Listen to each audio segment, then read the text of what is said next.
สบายดีทุกคนมื้อนี้ก็มาพบกับสองน้องปลาคือเก่ามื้อนี้น้องปลากำลังจะไปดองนะทุกคนดองนี้เป็นดองของเอื่อยเนาะเอื่อยของหมู่เฮาเนาะซึ่งเฮาก็ไล่บัดเสิร์ชมาแต่ตอนนี้เฮากำลังย่างข้ามครัวไปเนาะหมู่เฮาจะมาหับเอาอยู่ท่าครัวเด้พี่น้องเฮาก็ย่างไปเรื่อยๆเด้อนี่ไม่เท่าย่างไปคนเดียวเด้อเดี๋ยวหมู่เขาก็จะมาหับเอาตอนนี้ก็ฮอดงานเลยเด้อทุกคนแต่เสียดายตอนน้องปลามาฮะเขามาบ่ทันตอนแห่เคยทุกคนปกติเขาจะแห่เคย9 โมงอะนะ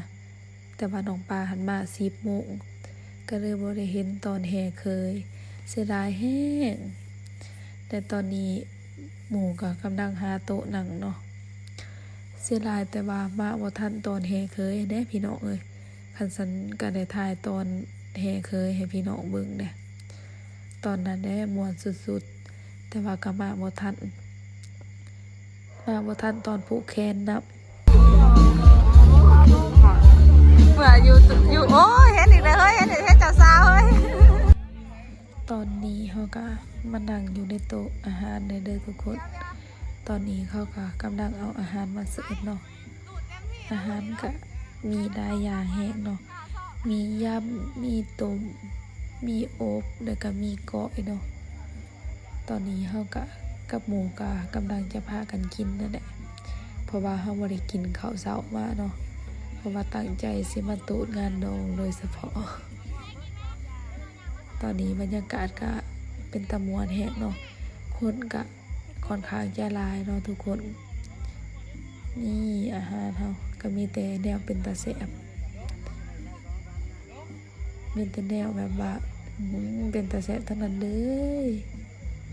เดี๋ยวเฮาก็จะพากันกินเลยนะทุกคนนี่ก็คือยำเด้อนี่ก็คือก้อยแบบก้อยดิบนะทุกคนเฮาก็กำลังจะกินเลยนี่เฮาก็กำลังจะซิมหลังจากซิมเดี๋ยวก็รู้สึกว่าแซ่บแห้งเนาะอาหารแต่ละอย่างคือแซ่บแห้งทุกคนหลังจากที่เฮากินข้าวได้ประมาณ 2-3 คำเนาะเฮาก็เห็นเจ้าบ่าวกับเจ้าสาวเพิ่นกำลังพากันเพาะดำบงเนาะแบบเวลางานแต่งอยู่ลาวค่ะสิได้เพาะตลอดเนาะแบบว่ามันเป็นประเพณีฮีตของประเทศลาวนะทุกคนแบบเจ้าบ่าวกับเจ้าสาวก็จะได้พากันเพาะดำบงตลอดบ่ฮู้ว่าเขาเอิ้นเพาะหยังแต่ว่าน่าจะเป็นเพาะดำบงกันแหละแบบแต่ละเทื่อที่น้องปลาไปงานแต่งค่ะเจ้าบ่าวกับเจ้าสาวเพิ่นก็จะพากันเพาะตลอดนะเพาะแบบเกี่ยวกันไปมาจังซี่นะเจ้าสาวคือแบบเพาะงามแห้งได้ก็แบบงามแห้งนะมื้อนี้เจ้าสาวแบบออร่าเจ้าสาวสุดๆเด้อยินดีกับเจ้าสาวนำเด้อมื้อนี้คือแบบงามแห้งอะดี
นี่เราสมัครเพียงมากเลยต้องคนไหนด้วยเป็นมนุษย์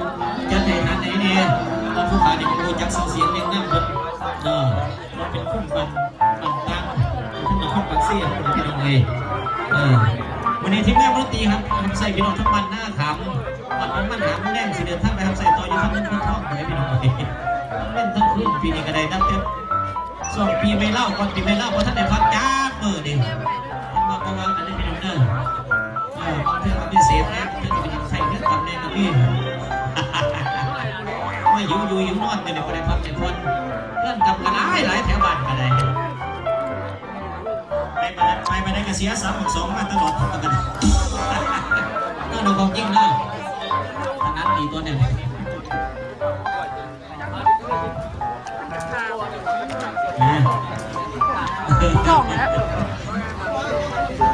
เอาส่วนที่สิตอนสำนักข้อบอกความเป็นซึ้งให้บรรดาท่านในเรื่องความเป็นซึ้งจะไปซับซ้อนของสามัคคีมาให้คนที่ซึ้งจะไปเรียกว่าเหตุการณ์เป็นได้การที่น้องเขา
ไอ้สิบ่ฮู้จักแก๊งแมงกะสาบ วันนี้รักป้าเด้อวันนี้โคบแก๊งวันนี้รักป้าเขาเห็นจะได้ไปกันค่ะโอ้น้องนี่บอกนี่บวงเลยเลยบอกโอ้น้องอย่าง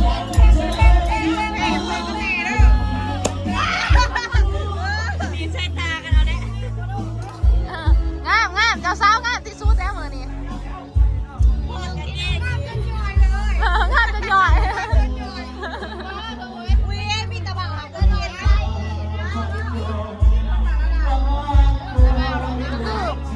หมูเขาเนาะกินเด็กพากันเมาเด้จักหน่อยก็เมื่อเราพี่น้องยูทูบเบอร์เด้นี่